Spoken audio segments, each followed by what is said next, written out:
बिस्मिल्लाहिर्रहमानिर्रहीम। आज हम लोग जो है नेक्स्ट टॉपिक को डिस्कस करने जा रहे हैं जिसका नाम है मॉलिक्यूलर फार्मूला। मॉलिक्यूलर फार्मूला क्या होता है, किससे कहा जाता है, इसको हम अंडरस्टैंड करेंगे।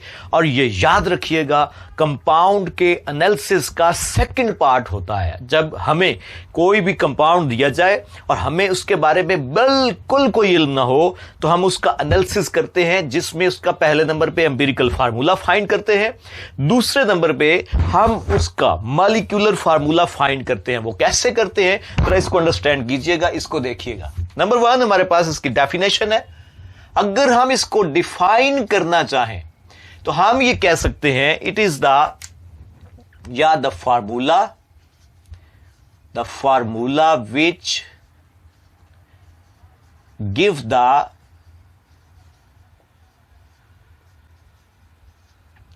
Formula which give the total number of atoms in a molecule। एक मॉलिक्यूल में एटम्स के टोटल नंबर जो फार्मूला देता है उसे हम बोलते हैं molecular formula. Is called molecular formula. So हम जो है मॉलिक्यूलर फार्मूला फाइंड कर सकते हैं अगर हमें एम्पिरिकल फार्मूले का पता हो। जिन लोगों ने हम एम्पिरिकल फार्मूला का नहीं पता तो वो लोग जो हैं वो पिछला लेक्चर देख ले, वहां पे एम्पिरिकल फार्मूले को डिटेल से डिस्कस किया गया है। उसके बाद जो है वो मॉलिक्यूलर फार्मूला देख सकते हैं। जी हमारे पास जो है molecular formula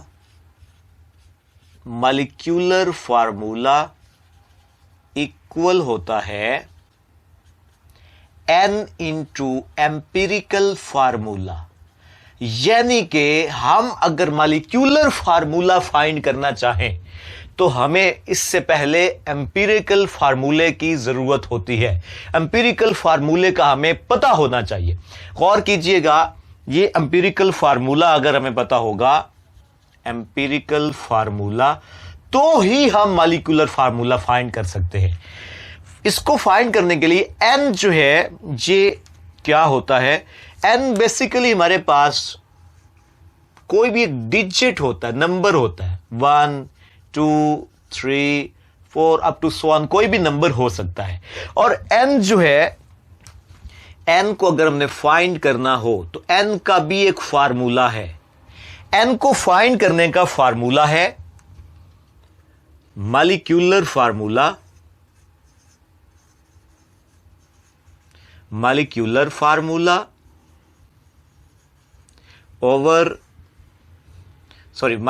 formula mass over empirical formula mass. जी n फाइंड करने के लिए हमें मॉलिक्यूलर फार्मूला मास का पता होना चाहिए कि मॉलिक्यूल का मॉलिक्यूलर मास कितना है। इस चीज के बारे में हमें आइडिया होना चाहिए। ये हमें गिवन होगा तो तब हम जो है n फाइंड कर सकते हैं। दूसरे नंबर पे, अगर if n is equals to 1, अगर किसी कंपाउंड के नंबर ऑफ डिजिट 1 होगा, n इज इक्वल्स टू 1 होगा, तो याद रखिएगा तब उसका एम्पिरिकल फार्मूला और मॉलिक्यूलर फार्मूला हमेशा सेम होंगे। जरा गौर कीजिएगा इस बात पे।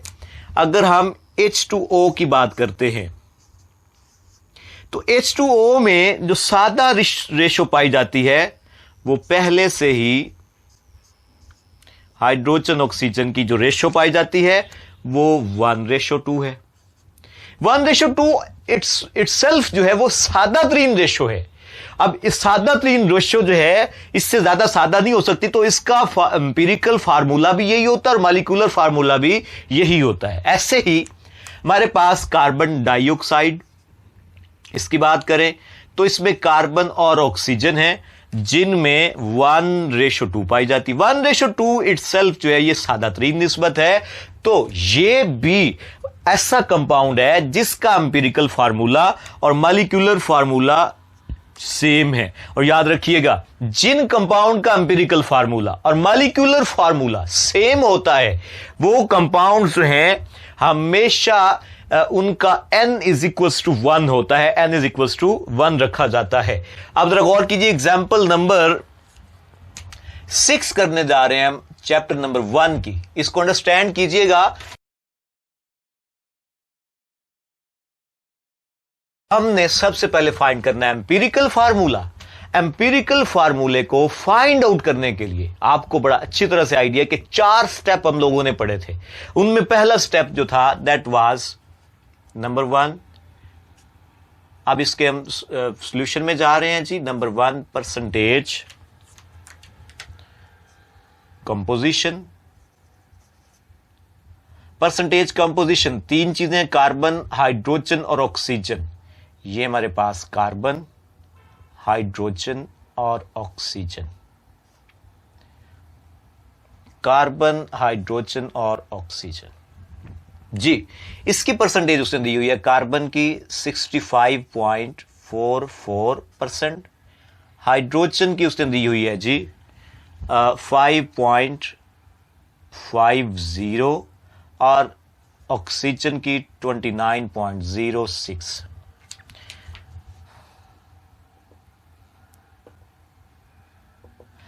अच्छा जी, ये पहला काम हो गया। दूसरे नंबर पे सेकंड स्टेप आप लोगों को आइडिया है, हम नंबर ऑफ मोल्स फाइंड करते हैं। नंबर ऑफ मोल्स फाइंड करने के लिए हम परसेंटेज कंपोजिशन को डिवाइड करते हैं इनके एटॉमिक मैसेज के ऊपर। गौर कीजिएगा, नंबर ऑफ मोल्स ये हमारे पास 65.44, इसको डिवाइड करेंगे 12 पे, इसका एटॉमिक मैस है 5.50, इसको डिवाइड करेंगे 1.008 पे, और 29.06 इसको डिवाइड करेंगे 16 पे जो इसका एटॉमिक मैस है। ये इनकी दरमियान रेशो है जी। यहां पे हमें जो इसका आंसर मिलेगा, ये हमारे पास जो number of moles of carbon आएंगे ये आ जाएंगे 5.45। दूसरे नंबर पे हाइड्रोजन के जो नंबर ऑफ मोल्स आएंगे ये भी 5.45 आ जाएंगे, और तीसरे नंबर पे ऑक्सीजन 1.82 आ जाएंगे। अब हमारे पास जो है atomic ratio number 3, step number 3 हम फाइंड करते हैं एटॉमिक रेशो।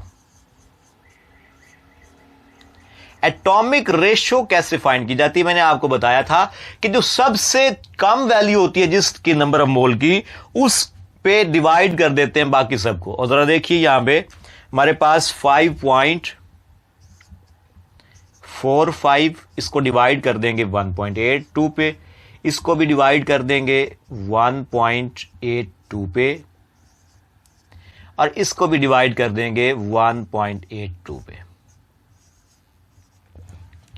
अब यहां पे रेशो वैसे ही आ जाएगी, और अगर हम इसका आंसर देखें तो हमारे पास जो है इसका आंसर आता है जी 3,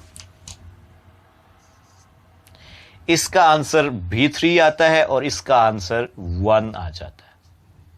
अब ये हमारे पास यहां पे चौथा स्टेप करने की हमें जरूरत महसूस नहीं होती, या उसकी जरूरत हमें नहीं है। हम इसी को जो है इसी को फाइंड आउट करके चौथा स्टेप जो है वो हमारे पास एम्पिरिकल फार्मूला आ जाएगा। नंबर 4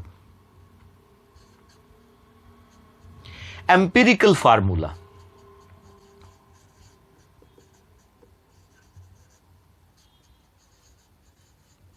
इस फार्मूले के अंदर हमें आइडिया है, हमें पता है कि 3 चीजें हैं, कार्बन, हाइड्रोजन, ऑक्सीजन। अब एम्पिरिकल फार्मूला इसका C3 बन जाएगा, 3 कार्बन थे, हाइड्रोजन 3 थे तो H3 बन जाएगा, और ऑक्सीजन 1 था तो 1 आ जाएगा। This will be empirical formula. इससे हमें जो है वो एम्पिरिकल फार्मूला मिल जाएगा। अब हमने फाइंड करना है असल में मॉलिक्यूलर फार्मूला, ये वाला। मॉलिक्यूलर फार्मूला हम कैसे फाइंड करेंगे? मॉलिक्यूलर फार्मूला को फाइंड करने के लिए हमें सबसे पहले नंबर पे ये फाइंड करना पड़ेगा n। एम्पिरिकल फार्मूला हमारे पास आ चुका है, n फाइंड करेंगे और n जो है वो आपको पता है, आपके सामने है। n is equals to molecular formula mass, और ये हमें उसने दिया हुआ है यहां पे जी 110.15। दूसरे नंबर पे हमारे पास empirical formula mass. Empirical formula mass हम खुद फाइंड कर सकते हैं इससे।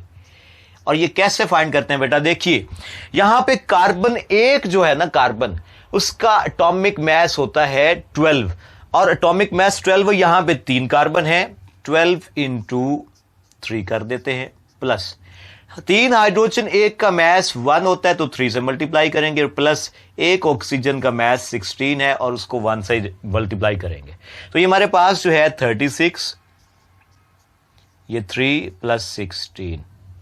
अब इसका अगर हम टोटल ले लें तो इसका टोटल हमारे पास जो है वो आ जाएगा 39, और 39 49 और 55 जो है ग्राम पर मोल, ये आ जाएगा हमारे पास इसका एम्पिरिकल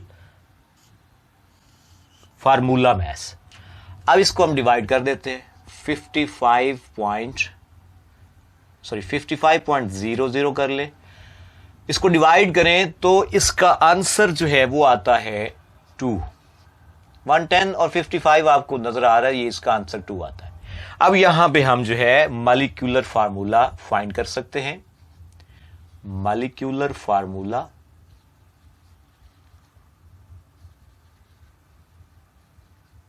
ये बराबर है n इंटू एम्पिरिकल फार्मूला। जी गौर कीजिएगा, यहां पे हमारे पास मॉलिक्यूलर फार्मूला